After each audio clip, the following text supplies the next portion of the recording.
Buddhadasa, humble servant at the lotus feet of Lord Buddha. This is a story of a great man who dedicated his life at the lotus feet of Lord Buddha, who, out of profound compassion, devoted his entire life for the welfare and happiness of mankind. Bahujana hitaya, bahujana sukhaya, lokanukampaya. Born in Impal, Manipur, on full moon day of 12th March 1922, Rabindra Kumar Banerjee, who was to be our Bharabante and to continue the legacy of the Enlightenment, was an exceptional child and showed extraordinary signs of greatness from young age. His elder brother, who was an excellent astrologer, predicted that one day Rabindra would become a monk. After his school education, he joined Institute of Engineering and Technology, Kolkata. He was fascinated by scientific and technological progress taking place and was so convinced that science would end the problems of the world and make a better place to live, soon to be found out that it was wrong. Having completed his graduation, he joined Gandhiji's freedom struggle and also participated in the Quit India movement and went to jail with many freedom fighters. Then he joined Indian British Army and was posted in Malaysia at the peak of Second World War, fighting the Japanese. Witnessing the horror of the war and suffering caused by the violence led him to deeply contemplate on meaning of life. He realized it was not his way of life. On returning to India, he resigns from the army service and started volunteering in dharmashalas and wandered in search of deeper meaning of life. On the day of Indian independence, on 15th August 1947, Rabindra renounced the worldly life in search of freedom and truth. He wandered from Kashmir to Kanyakumari for 2 years as a wandering ascetic, Satyapriya. He was a Swami at Ramakrishna Ashram in Kerala. Later, he also meditated under Sri Ramana Maharishi at Tiruvannamalai. However, the different ashrams and gurus whom he met could not quench his thirst for truth. So he decided to study the Bible, the Quran, the Gita, and the Dhammapada. Study of Dhammapada was an eye-opener for him. He found what he was looking for such a long time, the ultimate truth of life as described by the Supreme Buddha in Dhammapada, change his life forever. This was truly the turning point in Bante's life, and he decided to take the three refuges, Tisrana, Dhanendya, by himself. Buddhang Saranang Gacchami, Dhammang Saranang Gacchami, Sanghang Saranang Gacchami. As he began searching for a Buddhist master, he came across a great monk named Most Venerable Chandamani Mahathera of Myanmar in Kushinara. Then, on Vesak full moon day of 1949, he was ordained as a Buddhist monk and was given the name Buddha Rakhita, which means one who is protected by the Buddha. After his ordination as a monk, he was sent to Sri Lanka for Buddhist studies. He studied Pali and Sutta from Venerable Jnanatiloka Mahathera, Vinaya from Venerable Vidrapola Piyatissa Mahanayaka Thera, and Abhidhamma from Venerable Virukane Chandivimal Mahanayakathera. While staying in Sri Lanka, Bhante used to go for alms round, walking long distances every day. His teacher, Venerable Jnanatiloka Mahathera, asked him, "Why do you take such great trouble to walk for alms food when lot of dana also comes to monastery?" Bhante answered that he needs to earn punya, merit, so that he can bring back Buddhism in India. That was the moment Bhante deeply felt the need of reviving the precious Dhamma in the land of its origin, India. Bhante also realized that to achieve his mission, he must gain mastery over Tipitaka, both in theory and in practice. So he went to Burma for further studies. There he practiced meditation under the renowned meditation master, Most Venerable Mahasi Sayadaw. He studied Patthana under the Most Venerable Mulapatthana Sayadaw and Venerable Narada, and Abhidhamma under the Most Venerable Yamaka Sayadaw. He was fortunate to get the opportunity to learn the Dhamma from such great masters of 20th century. During this time, he was invited to join the Chatta Sanghayana, the sixth Buddhist council held under the patronage of government of Burma. He worked editing the complete Tipitaka, which brought out the entire Pali Tipitaka, Attagatha and Tika. He used to recount, saying, "In the life of a monk, it is a rare opportunity to get such great teachers in the right time and to participate in a Sanghayana." In 1955, he returned back to India, having himself well versed in Dhamma. On the request of Venerable Bhikkhu Jagadish Kashyap, he started teaching Abhidhamma and Pali at Navanalanda Mahavihara Pali Postgraduate Institute with the support of Indian government. However, he was soon convinced that this would not help him much to achieve his mission. So he decided to quit the job and traveled to Buddhagaya looking for a spiritual sign that would help him to decide the future course of his life. On the full moon day of May, during Vesak celebrations, he met Miss Bianca Manasinghe, niece of Venerable Anagarika Dharmapala, who was in charge of Mahabodhi Society in Sri Lanka. She requested Bhante to develop a center in Bangalore, where a plot of land was donated by the Maharaja of Mysore. Bharabhante accepted the request and arrived in Bangalore on 5th June 1956 with the sapling of the sacred Bodhi tree.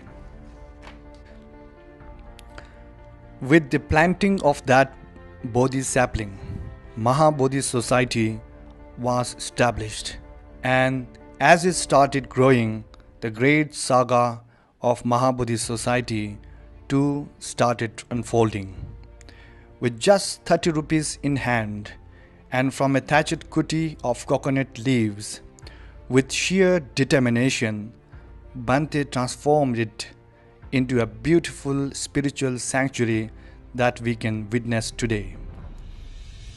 He was a man of great vision.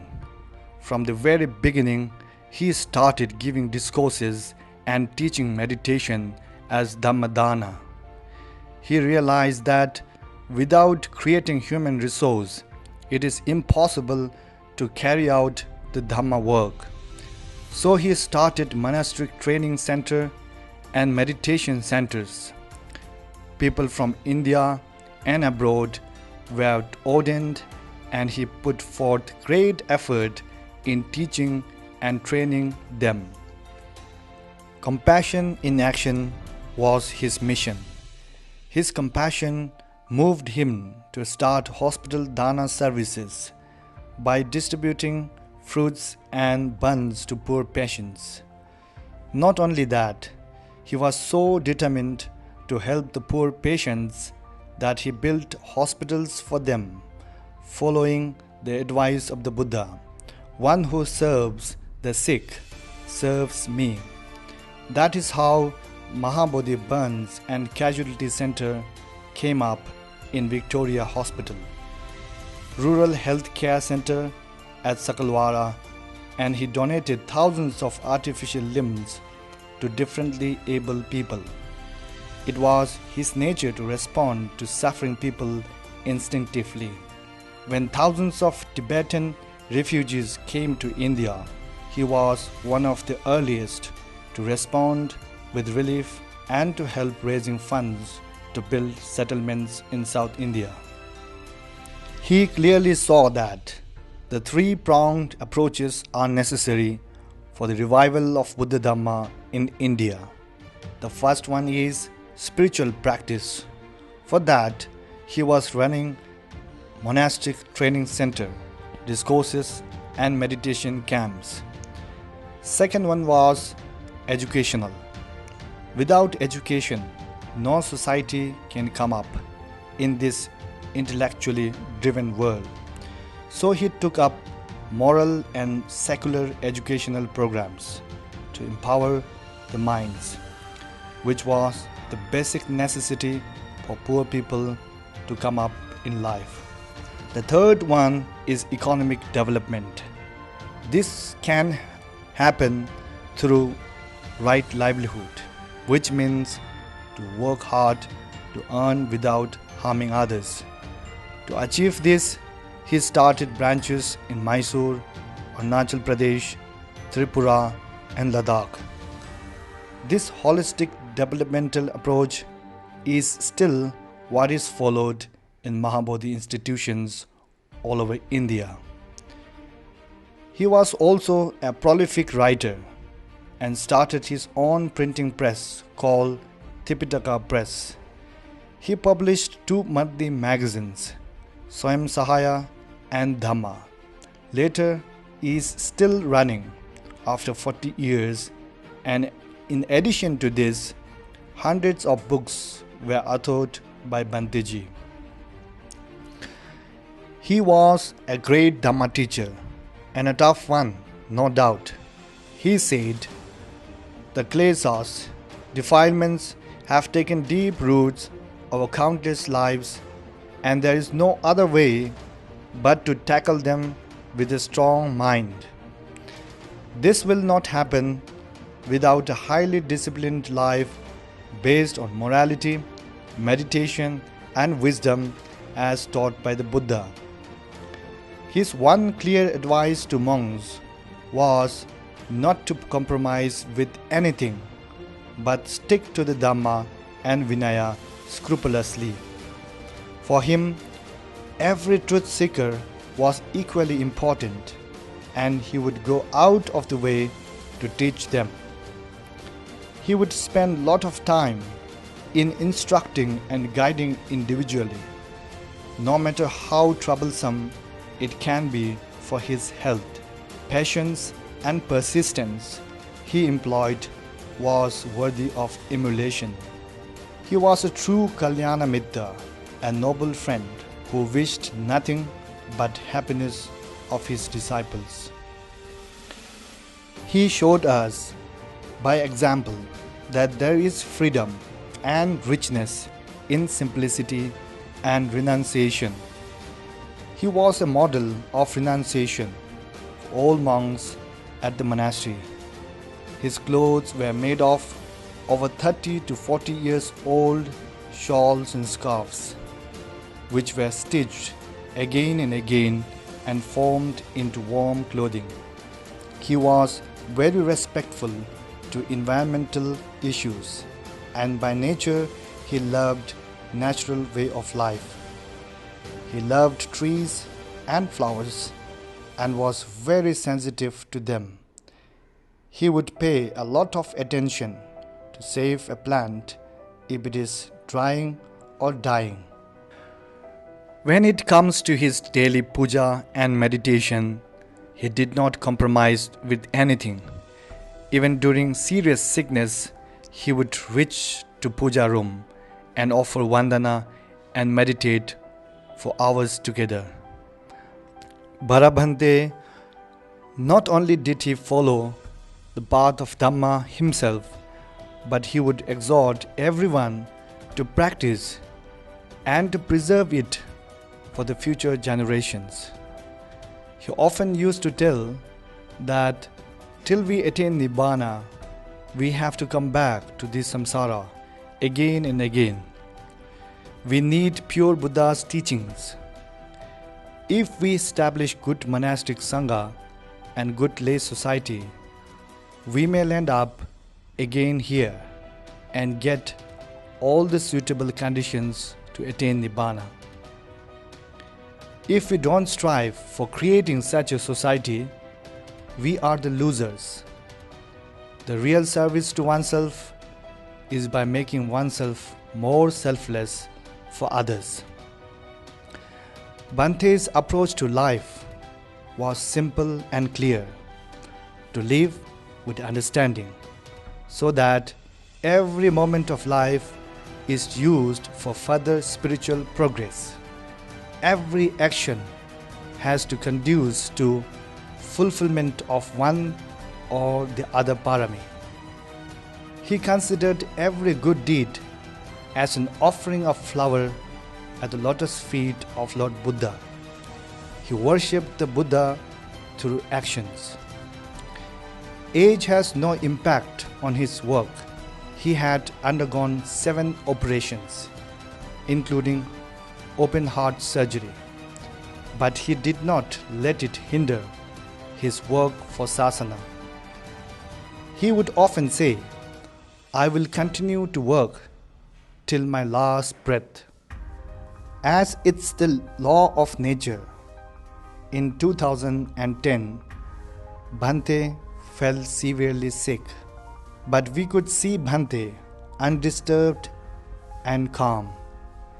He would say that this life has been very rewarding and he has no complaints about it. He wanted to make this as the last life, or at the most just one more, if the spiritual faculties are not fully matured. That too, he wanted to come as an Arya, but not as a Puthujjana.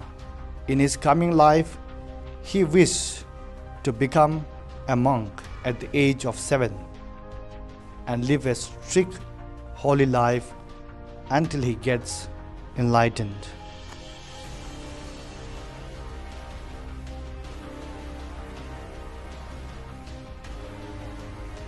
Bharabhanteji's life has been like the lotus flower that grows in muddy pond, but still remains unsoiled and blooms when sun rises. Let us pay homage to our respected and beloved Bharabhanteji. Let us carry forward his teachings and let us emulate his dedication. The best way to do so is to follow the Buddha's path like he did.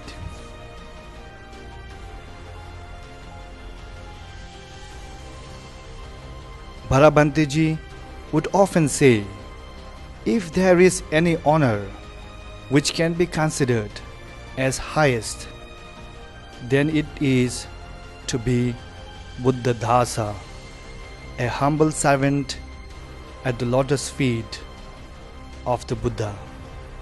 May the blessings of Bharabhanteji be upon us all.